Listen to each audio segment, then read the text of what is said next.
Hello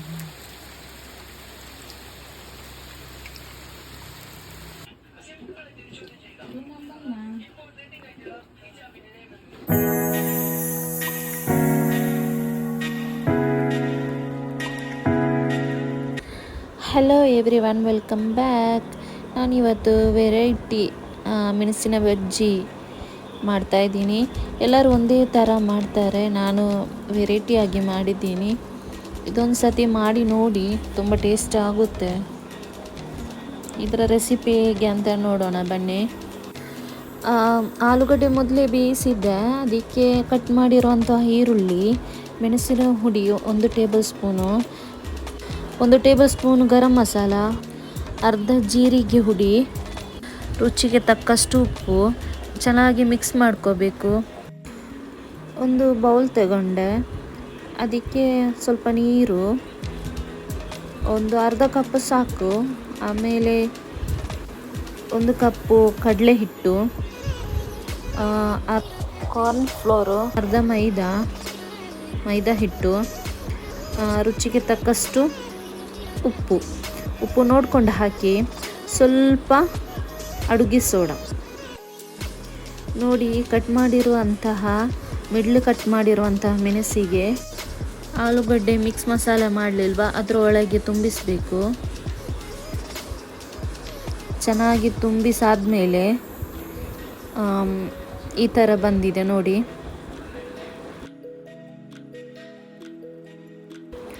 ಒಂದು ಕಡಾಯಿಗೆ ಎಣ್ಣೆ ಹಾಕಿದ್ದೀನಿ. ಮೆಣಸು ಹಾಕುವಾಗ ಫುಲ್ ಮಿಕ್ಸ್ ಆಗಬೇಕು, ಫುಲ್ ಕೋಟ್ ಆಗಬೇಕು. ಫುಲ್ ಕೋಟ್ ಆಗಿದೆ. ತುಂಬ ನೀರು ಮಾಡಬೇಡಿ. ನಾವು ಮೆಣಸು ಬಜ್ಜಿಗೆ ಹೇಗೆ ಮಾಡ್ತೀವಿ ಆ ಥರ ನೋಡಿ. ಈ ಕಲರ್ ಆಗಬೇಕು, ತುಂಬ ಟೇಸ್ಟಿ ಆಗಿತ್ತು. ಒಮ್ಮೆ ಟ್ರೈ ಮಾಡಿ. ಇನ್ನು ಯಾರು ನನ್ನ ಚಾನಲ್ ಸಬ್ಸ್ಕ್ರೈಬ್ ಮಾಡಿಲ್ಲ, ಸಬ್ಸ್ಕ್ರೈಬ್ ಮಾಡಿ, ಸಪೋರ್ಟ್ ಮಾಡಿ. ನಿಮ್ಮ ಫ್ಯಾಮಿಲಿ ಫ್ರೆಂಡ್ಸಿಗೂ ಶೇರ್ ಮಾಡಿ.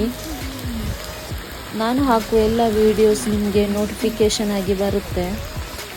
ಆಮೇಲೆ ನಿಮ್ಮೂರಲ್ಲಿ ಕೂಡ ಹೀಗೆ ಮಳೆ ಇದೆಯಾ ಅಂತ ಕಮೆಂಟ್ ಮಾಡಿ. ಓಕೆ, ನಾನಿದು ಬೆಳಿಗ್ಗೆ ತಿಂಡಿಗೆ ನಾನು ಸಾಂಬಾರು ಮಾಡ್ತಾಯಿದ್ದೀನಿ. ಸಾಂಬಾರಿದ್ದು ಬೇರೆ ರೆಸಿಪಿ ಹಾಕಿದ್ದೀನಿ, ನನ್ನ ಚಾನಲಲ್ಲಿ ಇದೆ, ಹೋಗಿ ಚೆಕ್ ಮಾಡಿ.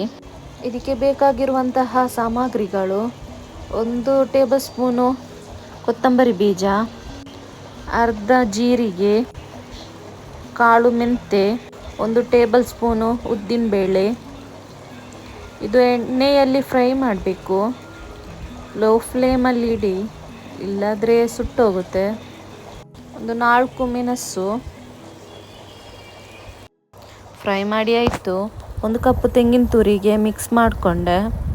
ಇವಾಗ ಮಿಕ್ಸಿ ಜಾರಿಗೆ ಹಾಕುವ ಮೊದಲು ಸ್ವಲ್ಪ ಹುಣಸೆ ಹಣ್ಣು ಮಿಕ್ಸಿ ಜಾರಿಗೆ ಹಾಕಿ ಚೆನ್ನಾಗಿ ರುಬ್ಕೊಳ್ಬೇಕು.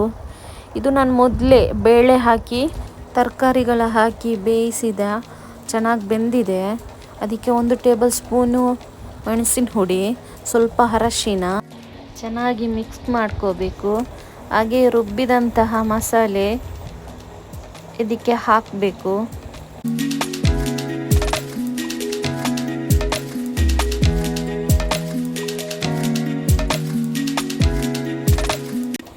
ಮಿಕ್ಸಿ ಜಾರಿಗೆ ನೀರು ಹಾಕ್ಕೊಂಡು ಚೆನ್ನಾಗಿ ಮಿಕ್ಸ್ ಮಾಡಿ. ನಿಮ್ಗೆ ಎಷ್ಟು ಬೇಕೋ ಅಷ್ಟು ನೀರು ಹಾಕಿ. ತುಂಬ ನೀರು ಹಾಕೋಕ್ಕೆ ಹೋಗಬೇಡಿ, ಯಾಕಂದರೆ ನೀರಾಗಿ ಹೋಗುತ್ತೆ. ನನಗೆ ಸ್ವಲ್ಪ ಗಟ್ಟಿ ಆಗಬೇಕು. ಸಾಂಬಾರು ಅಂದರೆ ನನಗೆ ಸ್ವಲ್ಪ ಗಟ್ಟಿಯಾಗಿಯೇ ಇರಬೇಕು. ಅದಕ್ಕೋಸ್ಕರ ನಾನು ಗಟ್ಟಿ ಮಾಡಿದ್ದೀನಿ. ಆಮೇಲೆ ಗ್ಯಾಸಲ್ಲಿ ಇಡಿ, ಒಂದು 5 ಮಿನಿಟ್ ಆದರೂ ಬೇಯಿಸಬೇಕು. ಇನ್ನು ಅದು ಮಸಾಲೆ ಎಲ್ಲ ಹಾಕಿದ್ದೀವಲ್ವ, ಅದಕ್ಕೆ ಸ್ವಲ್ಪ ಅದು ಕೂಡ ಬೇಯಬೇಕು. ಅದು ಬೇಯುವಾಗ ಸಾಂಬಾರಿನ ಹುಡಿ ಸ್ವಲ್ಪ ಹಾಕಿ, ಆಮೇಲೆ ಬೆಲ್ಲ. ನನಗೆ ಯಾವುದಕ್ಕೂ ಇಂಥದ್ದೆಲ್ಲ ಸಾಂಬಾರು ಮಾಡಿದರೆ ನಾನು ಸ್ವಲ್ಪ ಬೆಲ್ಲ ಹಾಕ್ತೀನಿ. ಬೆಲ್ಲ ಹಾಕಿದರೆ ಇನ್ನೂ ತುಂಬ ಟೇಸ್ಟ್ ಆಗುತ್ತೆ. ರುಚಿಗೆ ತಕ್ಕಷ್ಟು ಉಪ್ಪು ಹಾಕಿದ್ದೀನಿ. ಆಮೇಲೆ ಕೊತ್ತಂಬರಿ ಸೊಪ್ಪು ಇದ್ದರೆ ಕೊತ್ತಂಬರಿ ಸೊಪ್ಪು ಕೂಡ ಹಾಕಿ. ನನಗಿಷ್ಟ ಆಗಲ್ಲ. ಒಂದು 5 ಮಿನಿಟ್ ನಾನು ಬೇಯಕ್ಕೆ ಇಟ್ಟಿದ್ದೀನಿ. ಆಮೇಲೆ ಒಗ್ಗರಣೆಗೆ ಸ್ವಲ್ಪ ಎಣ್ಣೆ, ಸಾಸಿವೆ, ಮೆಣಸು ಮತ್ತು ಬೇವಿನ ಸೊಪ್ಪು ಹಾಕಿ, ಇದಕ್ಕೆ ಬೆಳ್ಳುಳ್ಳಿ ಕೂಡ ಹಾಕಿ, ಯಾಕಂದರೆ ಗ್ಯಾಸ್ಟ್ರಿಕ್ ಆಗಲ್ಲ. ಬೆಳ್ಳುಳ್ಳಿ ಹಾಕಿದರೆ ಬೆಳ್ಳುಳ್ಳಿ ಕೂಡ ಹಾಕಿದ್ದೀನಿ. ಚೆನ್ನಾಗಿ ಮಿಕ್ಸ್ ಮಾಡಿ ಒಮ್ಮೆ ಟ್ರೈ ಮಾಡಿ. ನಾವು ಇದು ಇಡ್ಲಿಗೆಲ್ಲ ತುಂಬ ಟೇಸ್ಟ್ ಆಗುತ್ತೆ ಈ ಸಾಂಬಾರು. ಮನೆಯಲ್ಲಿ ಪುಂಡಿ ಮಾಡಿದ್ರು, ಅದಕ್ಕೆ ಹಾಕ್ಕೊಂಡು ತಿಂದೆ, ತುಂಬ ಟೇಸ್ಟಿಯಾಗಿತ್ತು.